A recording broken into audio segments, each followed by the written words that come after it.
प्यारे विद्यार्थियों, सुप्रभात। आज हम ठेले पर हिमालय धर्मवीर भारती के निबंध को पढ़ेंगे। धर्मवीर भारती का जन्म अतारसुइया इलाहाबाद में हुआ था। इनका जन्म 1926 में हुआ और मृत्यु 1997 में हुई। वे बहुमुखी प्रतिभा के धनी थे कि उन्होंने अनेक प्रकार की काव्य रचनाएं की, निबंध, कहानी, लेख, कविता, सब प्रकार की काव्य रचनाएं की। उन्होंने काव्य, उपन्यास, नाटक, कहानी, निबंध, आलोचना सभी विद्याओं में सर्जन किया। एक निबंध ही नहीं, सब प्रकार की रचनाएं उन्होंने की। साप्ताहिक पत्रिका धर्मयुग का संपादन कार्य काफी लोकप्रिय हुए। उनको सबसे ज्यादा प्रसिद्धि किससे मिली? साप्ताहिक पत्रिका निकालते थे धर्मयुग का संपादन करके वे जो सबसे ज्यादा प्रसिद्धि को प्राप्त हुए। ये साहित्य रचना में उनका पहचान बनी इससे, धर्मयुग पत्रिका से। इससे पूर्व वे भारतीय इलाहाबाद विश्वविद्यालय में हिंदी के प्राध्यापक व कुछ समय तक साप्ताहिक संगम के संपादक भी रह चुके हैं। इससे पहले भी वो भारतीय इलाहाबाद विश्वविद्यालय में हिंदी के प्राध्यापक पढ़ाने का कार्य किया और कुछ समय बाद साप्ताहिक पत्रिका संगम के संपादक के रूप में भी इन्होंने कार्य किया। उनकी रचनाओं में मध्यम वर्ग के जीवन संघर्ष, भारतीय संस्कृति के स्वर्णिम मूल्य तथा लोक जीवन की सजीव झांकी मिलती है। आधुनिक युग के कवि हैं। आधुनिक युग के कवियों ने मध्यम वर्ग को ही अपने रचना का विषय बनाया था, इसलिए इनको आधुनिक युग के कवि कहा जाता है। क्योंकि मध्यकाल के और प्राचीन काल के कवि थे जो जिनके आश्रय में रहते थे, उनकी प्रशंसा स्वरूप ही लिखते थे। और जैसे ही भारत स्वतंत्रता के लिए संघर्ष कर रहा था, तो उन्होंने मध्यम वर्ग को, उनकी भावनाओं को, उनकी समस्याओं को, उनके विषय को अपने कवि रचना के माध्यम से इन्होंने प्रश्रय दिया। उनकी मुख्य रचनाओं में गुनाहों का देवता, सूरज का सातवां घोड़ा, 11 सपनों, सूरज का सातवां घोड़ा, 11 सपनों का देश, ठंडा लोहा, 7 गीत, वरस, कनुप्रिया, सपना अभी भी वह आद्यंत काव्य है। ये काव्य है। इससे पहले जो हमने पढ़े थे, गुनाहों का देवता, सूरज का सातवां घोड़ा, 11 सपनों का देश, ये उपन्यास थे, ये काव्य है। फिर है मुर्दों का गांव, स्वर्ग और पृथ्वी, चांद और टूटे हुए लोग, वह बंद गली का आखिरी मकान, ये कहानी संग्रह है। ये कहानियों के नाम है, धर्मवीर भारती द्वारा लिखी हुई। अंधा युग पद्य नाटक है। ये नाटक है और लेकिन इसमें किसका है? पद्य रचना है। साथ में संगीत का प्रयोग किया गया, दोहों का प्रयोग किया गया है। फिर है ठेले पर हिमालय, कहानी अनकहनी, कहनी अनकहनी व पश्यंती निबंध संग्रह है जो प्रमुख है। और ठेले पर हिमालय निबंध यहाँ अपनी पाठ्यपुस्तक में सम्मिलित किया गया है। इसके अतिरिक्त उन्होंने रेखा चित्र, आलोचना, एकांकी, नाटक, संस्मरण तथा यात्रा विवरण विद्या में भी उल्लेखनीय सर्जन कर पाठकों का दिल है वो जीत लिया है। कहने का मतलब, अपनी रचनाओं के माध्यम से धर्मवीर भारती हैं वो पाठकों के हृदय में विराजमान रहते हैं। जो एक बार इनकी रचनाओं को पढ़ लेता है, उनकी स्मृति में हमेशा वो क्या रहती है? विराजमान रहती है। वो उनको कभी भुला नहीं सकता।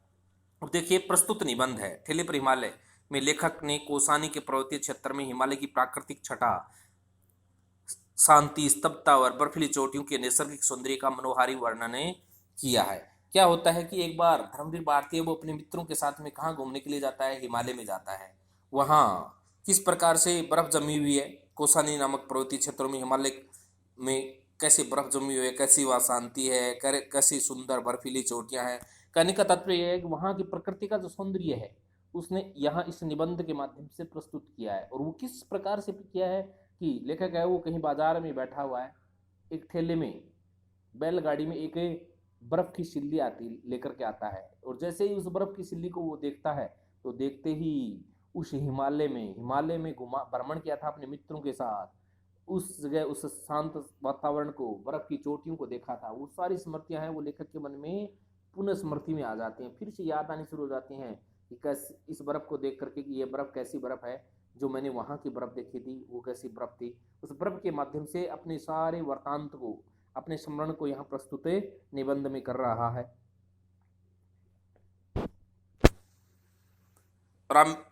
सोमेश्वर की घाटी में बसा कोसानी हमें स्विट्जरलैंड का आभास कराता है। कि सोमेश्वर घाटी है वो कहाँ है, हिमालय में है, वो हिमालय में बसी हुई है और कौसानी नामक स्थान पर है। वो कौसानी स्थान है वो है स्विट्जरलैंड की उन वादियों का, उन बर्फीली चोटियों का स्मरण करवा रहा है। ठेले पर लदी बर्फ की सिल्लियां देखकर कवि की स्मृति पटाल में कौसानी का वह स्वर्णिम सौंदर्य सजीव हो उठता है। ये लेखक है वो अपने मित्रों के साथ में पहले कभी भ्रमण करने के लिए गया हुआ था, और भ्रमण करने के लिए गया था, उस भ्रमण के समय को याद करके वो सारी बातें हैं लेखक की फिर सजीव हो जाती हैं।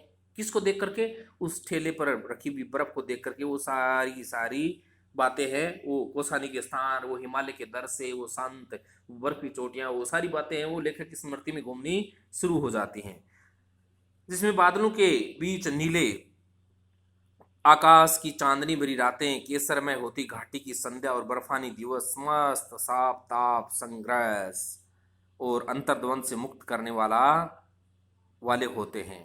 कि क्या कहता है लेखक कि वो ऐसा कि जैसे उस सफेद बर्फ की सिल्लियों पर, बर्फ की चोटी पर सूर्य जैसे ही अस्त और उदय होता है तो अपनी लाल रंग को बिखेर देता है, तो ऐसे लगता है कि जैसे केसरमय घाटियां हो गई हैं।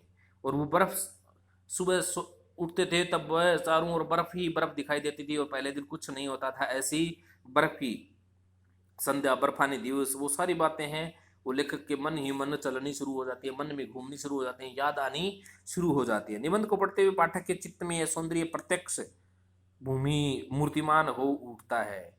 और जो भी इस ठेले पर हिमालय धर्मवीर भारती के इस निबंध को पाठक पढ़ता है तो कभी अगर किसी ने अगर वहां का दृश्य अगर देखा है तो इस निबंध के माध्यम से उस देखने वाले दर्शक के मन में, पढ़ने वाले पाठक के मन में वो सारी बातें क्या हो जाती हैं, पुनः स्मृति में आ जाती हैं कि कैसे वहां का दृश्य है, कैसा सुनहरी बर्फ है, कैसी बर्फ की चोटियां हैं, सफेद बर्फ है, शांत स्थान है, कैसी घाटी है, स्विट्जरलैंड जैसा आभास करवाती है। ये सारी बातें हैं वो फिर से स्मृति में घूमनी शुरू हो जाती हैं। अब देखिए पाठ ठेले पर हिमालय। ठेले पर हिमालय खासा दिलचस्प शीर्षक है ना, कि ठेले पर हिमालय, ये अगर हम जब तक पाठ को नहीं पढ़ेंगे तब हमें आश्चर्यचकित करने वाला इसका उद्देश्य या शीर्षक लगता है कि ऐसा क्या शीर्षक रखा। ऐसा शीर्षक रखने का उद्देश्य क्या है कि ठेले पर हिमालय, हिमालय कभी ठेले पर हो सकता है क्या? कभी नहीं हो सकता, क्योंकि हिमालय को तो उठाना ही असंभव है, उसकी कल्पना करना भी असंभव है, तो फिर ठेले पर हिमालय कैसे हुआ? तो ऐसा शीर्षक रखने का लेखक का उद्देश्य क्या है, ये बातें हैं वो वास्तव में ही दिलचस्प हैं, कुछ जिज्ञासाओं को उत्पन्न करने वाली हैं, रुचि उत्पन्न करने वाले हैं कि क्यों रखा ऐसा, ऐसा हमें जानना चाहिए। और यकीन कीजिए इसे बिल्कुल ढूंढना नहीं पड़ा कि ऐसा शीर्षक है, उस शीर्षक के लिए ज्यादा कोई प्रयास करने की आवश्यकता ही नहीं पड़ी और वो शीर्षक अपने आप ही रखे रखाए में मिल गया, बैठे बिठाए मिल गया, प्रयास न करते हुए, कोई भी प्रयास नहीं किया तो भी वो शीर्षक मिल गया। अभी कल की बात है, एक पान की दुकान पर मैं अपने एक गुरुजन उपन्यासकार मित्र के साथ खड़ा था कि ठेले पर बर्फ की सिल्लें लादे हुए बर्फ वाला आया। कि एक गाड़ी वाला आया, बर्फ की ठेले वाला, बैलगाड़ी वाला, और उसमें उसने उस गाड़ी में क्या रखा था, बर्फ की सिल्लियां रख रखी थी। और लेखक है वो किसके साथ है, अपने मित्र के साथ वहां पर उपस्थित था। और जैसे ही वो आता है, ठंडे चिकने चमकते बर्फ से भाप उड़ रही थी, कि ताजा ही वो उठा करके लेके आया था बर्फ की फैक्ट्री से, तो ताजा निकाल करके लेके आते हैं तो उनमें से भाप निकलती रहती है, अत्यंत ठंड उत्पन्न करने वाली होती है वो। मेरे मित्र का जन्म स्थान अल्मोड़ा हिमाचल में है। वे क्षण भर उस बर्फ को देखते रहे, उड़ती हुई भाप में खोए रहे, और खोए खोए से ही बोले, यही बर्फ तो हिमालय की शोभा है। कि जो इस ठेले में जो बर्फ रखी है, इस प्रकार की बर्फ के कारण ही तो हिमालय आज इतना सुशोभित है, इतना शोभायमान है। तो और तत्काल शीर्षक मेरे मन में कौंध गया, ठेले पर हिमालय। उसने ऐसा ही कहा और कहते ही मेरे मन में इसका शीर्षक आ गया कि ठेले पर हिमालय, ऐसा इसका उद्देश्य होना चाहिए।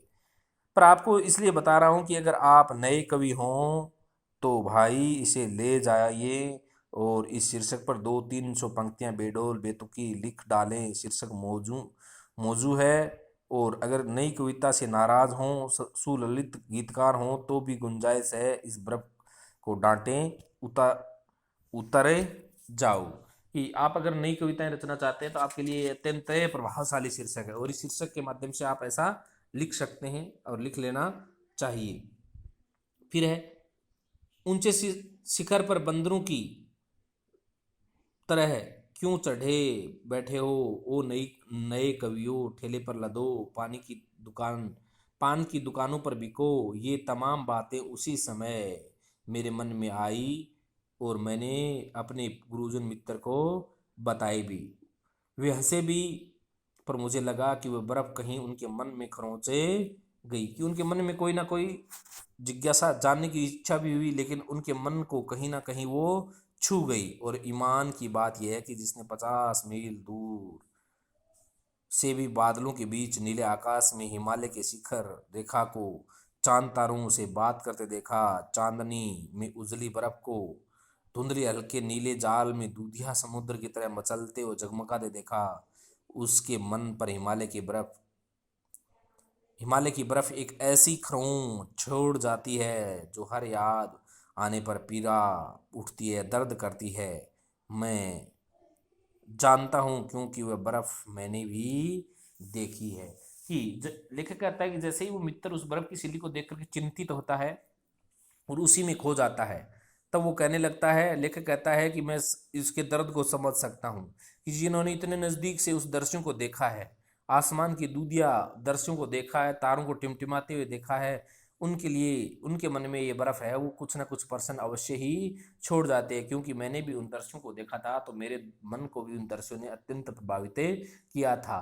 इसलिए लेखक का मित्र है वो उस दृश्य को देख करके अत्यंत विचार मग्न हो जाता है कि उस बर्फ के साथ में इस बर्फ की तुलना करने लग जाता है कि ये बर्फ उस हिमालय की शोभा कैसे बढ़ाती है, कैसे उस हिमालय का सुबह का दृश्य होता है, कैसे शाम का दृश्य होता है, कैसे उस बर्फ हिमालय के ऊपर वो सफ़ेद बर्फ की चादर होती है, कितनी सुंदर होती है, कितनी शोभायमान होती है, कैसे ही रातों रात बर्फ गिर जाती है और फिर बाहर निकलने के लिए रास्ता ही नहीं होता है, और कितने उत्सुक होते हैं बर्फ के लिए लोग देखने के लिए कि आज स्नोफॉल हो और हम उनको देखें। ये सारी बातें हैं वो लेखक के मन में और लेखक के मित्र के मन में दोनों में ही घूम जाते हैं, स्मृति में आ जाती हैं। सच तो यह है कि सिर्फ बर्फ को बहुत निकट से देख पाने के लिए हम लोग कोसानी गए थे। लेखक है वो कहता है कि हम इसलिए ही कोसानी हिमालय में गए थे कि बर्फ को देख पाए। वहाँ जाकर के हमें सबसे ज़्यादा उत्साह किसके लिए थे? बर्फ देखने के लिए थे। नैनीताल से रानीखेत और रानीखेत से मजकाली के भयानक मोड़ों को पार करते हुए कोसी कि अत्यंत कठिन दुर्गम रास्ते से चलते हुए हम कोसानी पहुँचे। कोसी से एक सड़क अल्मोड़े चली जाती है और दूसरी कोसानी, कि एक अल्मोड़ा की तरफ चली जाती है और दूसरी कोसानी की तरफ चली जाती है। कितना कष्ट पर कितना सूखा और कितना कुरूप है यह रास्ता, कि उन घाटियों का रास्ता है वो बड़ा दुर्गम है, इसलिए वो अत्यंत ही कष्ट देने वाला होता है। लेकिन उन कष्टों को इसलिए सहन किया जा रहा था कि हम जल्द ही किसके दर्शन करेंगे? हिमालय की बर्फ के दर्शन करेंगे। कितना कष्टप्रद, कितना सूखा और कितना कुरूप है वह रास्ता, पानी का कहीं नाम निशान नहीं। कि जहाँ बर्फ नहीं होती है वहाँ घाटियों में सुनसान होता है, पानी पीने के लिए ही उपलब्ध नहीं होता है। सूखे भूरे पहाड़, हरियाली का नाम नहीं, ढालों को काट कर बनाए हुए टेढ़े मेढ़े रास्ते पर अल्मोड़ा का एक नौसिखिया और लापरवाह ड्राइवर, जिसने बस के तमाम मुसाफिरों की ऐसी हालत कर दी कि जब हम कोसी पहुंचे तो सभी के चेहरे पीले पड़े चुके थे। क्योंकि उस रास्ते में चलना अत्यंत ही दुष्कर था। पहाड़ों की ढालों को काट करके वो रास्ता बनाया गया था, जिस रास्ते पर गुजरने वाले प्रत्येक व्यक्ति के मन में हर वक्त क्या रहता है? भय बना रहता है। और वैसा ही लेखक और उनके मित्रों के साथ में बना हुआ था, और डर के कारण उनका रूप ही परिवर्तित हो चुका था, भय उनके चेहरे से साफ दिखाई दे रहा था। कोसानी जाने वाले सिर्फ हम दो थे, वहां उतर गए, बस अल्मोड़ा चली गई। सामने के एक टिन के शेड में काठ की बेंच पर बैठकर हम वक्त काटते रहे। तबीयत सुस्त थी क्योंकि रास्ता कठिन था, इसलिए अत्यंत दुख कष्ट सहन करना पड़ा। और मौसम में भी क्या थी, उमस थी। 2 घंटे बाद दूसरी लोरी आकर रुकी, और जब उसमें से प्रसन्न बदन सुकल जी को उतरते देखा तो हम लोगों की जान में जान आई। कि हमारे मित्र हैं वो वहाँ पहुँच चुके थे। शुक्ल जी जैसा सफ़र का साथी पिछले जन्म के पुण्यों से ही मिलता है। उन्होंने हमें कोसानी आने का उत्साह दिलाया था और खुद तो कभी उनके चेहरे पर थकान या सुस्ती दिखी ही नहीं, पर उन्हें देखते ही हमारी भी सारी थकान काफूर जैसे थी ही नहीं, नष्ट हो गई, काफूर हो जाया करती थी। तो लेखक और लेखक के मित्र हैं वो कहाँ पहुंच जाते हैं, कौसानी पहुंच जाते हैं। और कौसानी पहुंच करके जब उनको ऐसा लगता है कि वहां तो बर्फ थी ही नहीं, तब वहां के स्थानीय लोगों से पूछते हैं कि आप तो गलत समय पे आ गए, अभी बर्फ गिरी ही नहीं है, बर्फबारी का मौसम अभी शुरू ही नहीं हुआ है, आपको तो बर्फ के दर्शन दुर्लभ ही हैं, इसलिए आपको इस समय ऐसा नहीं करना चाहिए था, ऐसा आपको इस समय नहीं चुनना चाहिए था, आपको कुछ समय बाद आना चाहिए था। लेकिन संयोग क्या होता है आगे देखिए पाठ में। पर शुक्ल जी के साथ यह नई मूर्ति कौन है, लंबा दुबला शरीर, पतला सांवला चेहरा, एमील जोला सी दाढ़ी, ढीला ढाला पतलून, कंधे पर पड़ी हुई ऊनी 19 जरकीन, 19 वस्त्र, बगल में लटकता हुआ था जाने थर्मस या कैमरा सा या बाइनाकुलर, और खासी अटपटी चाल थी बाबू साहब के। तो एक उनके साथ में कौन आया है, वो नया व्यक्ति था, वहाँ का गाइड जो उनको बताने वाला था, कैमरामैन था। यह पतला दुबला मुझ जैसा ही सींकिया शरीर और उस पर आपका झूमते हुए आना मेरे चेहरे पर निरंतर घनी होती हुई उत्सुकता को ताड़कर शुक्ल जी ने कहा कि मैं, जैसे ही लेखक कहता है मैं पूछना चाह रहा था, उसी समय शुक्ल जी कहते हैं हमारे शहर के मशहूर चित्रकार हैं सेन, ये मेरे साथ है, आप जिसको घूर घूर करके देख रहे हो, इस शहर कौसानी के प्रसिद्ध चित्रकार सेन हैं। अकादमी से इनकी कृतियों पर पुरस्कार मिला है, उसी रुपए से घूमकर छुट्टियां बिता रहे हैं, थोड़ी ही देर में हम लोगों के साथ सेन घुल मिल गया, कितना मीठा था हृदय से वह है। वैसे उसके करतब आगे चलकर देखने में आए कि जैसे जैसे सफर बीतता गया तो उनकी सारी बातें सामने आती चली गई। कोशिश से बस चली तो रास्ते का सारा दृश्य बदल गया, आगे आगे प्रकृति बदलती गई, सुडोल पत्थरों पर कल कल करती कोसी, किनारों के छोटे छोटे सुंदर गांव और हरे मखमली खेत, कितनी सुंदर है सोमेश्वर की घाटी, हरी भरी, एक के बाद एक बस स्टेशन पड़ते थे, छोटे छोटे पहाड़ी डाकखाने, चाय की दुकानें, और कभी कभी कोसी या उसमें गिरने वाले नदी नालों के पर बने हुए पुल, कि ज्यों ज्यों आगे बढ़ते गए अनेक नए नए स्थान देखते चले गए। कहीं कहीं सड़क निर्जन चीड़ के जंगलों से गुजरती थी, टेढ़ी मेढ़ी ऊपर नीचे रेंगती हुई कंकरीली पीठ वाले अजगर सी सड़क पर धीरे धीरे बस चली जा रही थी। अजगर सी पीठ वाली सड़क बताने का तात्पर्य लेखक का है कि जैसे सांप है वो सीधा नहीं चलता, उसी प्रकार घूम आड़ा टेढ़ा होकर चलता है, उसी प्रकार की पहाड़ों की घाटियों में वो सड़कें बनी हुई थी सांप की तरह। रास्ता सुहावना था, बस थकावट और उस थकावट के बाद उसका सुहावनापन हमें भी तंद्रालस बना रहा था, आलसी बना रहा था, कि जैसे ही कष्ट में रास्ता समाप्त हुआ और आनंदित रास्ता शुरू हुआ तो आलस्य हम पर हावी होने लग गया। पर ज्यों ज्यों बस आगे बढ़ रही थी हमारे मन में एक अजीब सी निराशा छाती जा रही थी। क्या निराशा थी कि अब पहाड़ी को पार करके चोटी पर चढ़ना शुरू कर दिया था, लेकिन अभी तक हमें बर्फ के दर्शन नहीं हुए थे। हम जिस उत्साह के साथ, जिस जिज्ञासा के साथ बर्फ देखने के लिए आए थे, और वो बर्फ हमें दिखाई नहीं रही, दे नहीं रही थी, इसलिए हमें हमारा उत्साह है वो निश्चल होता जा रहा था, नष्ट होता जा रहा था, क्योंकि बर्फ के दर्शन ही नहीं हो रहे थे। अब तो हम लोग कोसानी के नज़दीक और हैं, कोसी से 18 मील चले आए, कोसानी सिर्फ 6 मील है, पर कहाँ गया हुआ है अतुलित सौंदर्य, वह जादू जो कोसानी के बारे में सुना जाता है, कि वो बर्फ का सौंदर्य जो कोसानी के बारे में सुना जाता है वो कहाँ चला गया। आते समय मेरे एक सहयोगी ने कहा था कि कश्मीर के मुकाबले में उन्होंने कोसानी ने अधिक मोह दिया, कि कश्मीर से ही सुंदर जगह है कोसानी। गांधी जी ने यही अनासक्ति योग लिखा था और कहा था कि स्विट्जरलैंड का आभास कोसानी में ही होता है, कि जैसा सौंदर्य स्विट्जरलैंड में देखने को मिलता है वैसा ही सौंदर्य हिमालय के स्थान कोसानी में भी देखने को मिलता है। ये नदी घाटी खेत गांव सुंदर हैं, किंतु इतनी प्रशंसा की योग्य तो नहीं है कि हम कभी कभी अपना संशय शुक्ल जी से व्यक्त भी करने लगे, कि हम जिस चीज़ को देखने के लिए आए थे वो तो हमें दिखाई ही नहीं दे रही है। और ज्यों ज्यों कोसानी नज़दीक आता गया त्यों त्यों अधैर्य, फिर असंतोष, और अंत में तो क्षोभ, हमारे दुख हमारे चेहरे पर झलक आया, कि जैसे जैसे कोसानी के नज़दीक गए, और हमने सुना था कि कोसानी में तो बर्फ़ का बाहुल्य है, लेकिन जैसे जैसे नज़दीक गए तो वहाँ बर्फ़ बिल्कुल भी दिखाई उन्हें देख करके हमारे चेहरे पे से दुख का भाव स्पष्ट दिखाई दे रहा था। शुक्ल जी की क्या प्रतिक्रिया थी हमारे इन भावनाओं पर, ये स्पष्ट नहीं हो पाया क्योंकि वे बिल्कुल चुप थे। सहसा बस ने एक बहुत लंबा मोड़ लिया और ढाल पर चढ़ने लगी। कि बड़ा सा घुमाव लेकर के जैसे ही बस ढाल पर चढ़ने लगी, तब हमें कुछ नया दिखाई देना शुरू हो गया।